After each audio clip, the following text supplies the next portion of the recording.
Bill Haney has a stern message for King Ryan Garcia, and that is the undefeated Devin Haney's dad.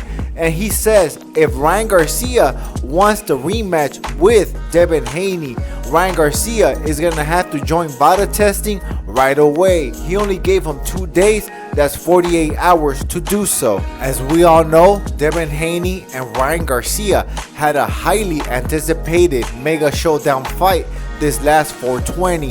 And not just that, these guys were rivals since the amateurs, and they were 3-3. And this fight was called This One Counts. So this one did count, or it didn't, right, Devin Haney? This fight did not count. But what I'm tripping on is that Bill Haney is trying to sue Ryan Garcia. And how are you gonna sue somebody for a fight that did not happen?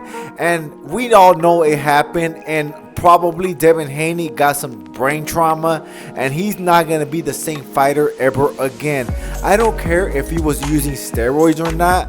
I mean, this guy did not get away from that left hook, and that is what stopped Devin Haney in the fight. And I'm pretty sure Ryan Garcia took his foot off the pedal to give mercy to Devin Haney. And also, Ryan Garcia is already paying for what he did. I really don't think he did it intentionally, because I don't believe Ryan Garcia was even training that hard. He was always tired and lethargic.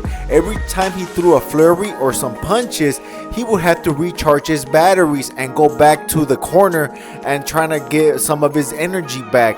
And that must have been the worst steroids that you can take, because or they were expired or something like that. I seen some interviews that Devin Haney stated that the only reason he lost was because Ryan Garcia was on steroids, and it wasn't because of the skills. And he says that Ryan Garcia wasn't totally trash, but that thing, the steroids, is gonna elevate your game that much. But I've seen other fighters fight fighters with steroids on their system, and the boxer that did not have steroids beat the boxer that has steroids. Now what's up with that? Also, the amount of steroids that were found in Ryan Garcia's system was very microscopic, and it was very significant. It was very small. I think it was 0.6 billionth of a gram. That is tiny. I don't really think any amount like that will get you any performance enhancer. And some people said that he was actually trying to clean out his system, but I mean, you would have to be taking that and cycling on and off to get the performance enhancer.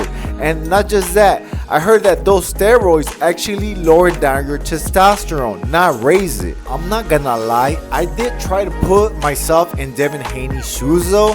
I now thought about it. If I did fight somebody and I got my butt kicked like that, and I seen that they had some kind of steroids in their system, I would be tripping out, only because it's me. Even though I know that it was such a insignificant amount, I would still be like, man, that has to be it. I'm a great fighter, that has to be it, right? But I also do know Ryan Garcia leaked their sparring session back in the day, and the fight played out exactly the way the fight in the ring played out. Or it didn't, right, Devin Haney? The fight never happened. But how are you gonna sue Ryan Garcia for a fight that did not happen? And not just that, Ryan Garcia paid you money for coming overweight.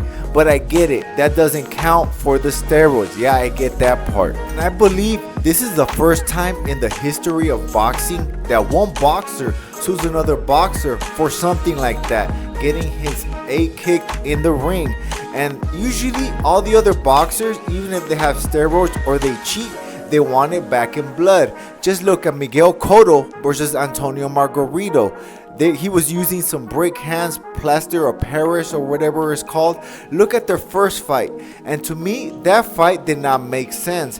I even actually got in a fight with my friend because we were both drinking, and I told him, hey bro, that fight does not make sense to me. He goes, what do you mean? It's a fight.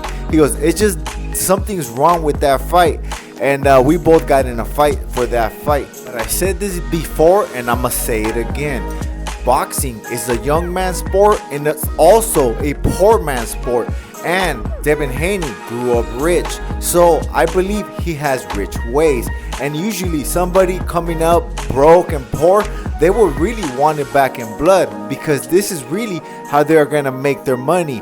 And I believe Devin Haney already grew up with money, so he doesn't really care about those morals.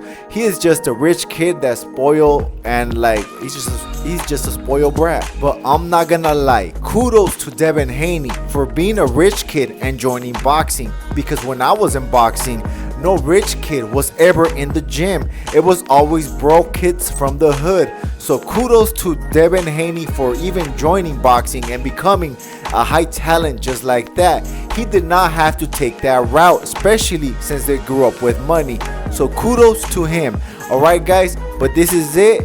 And always remember this, I ain't the biggest, I'm the baddest.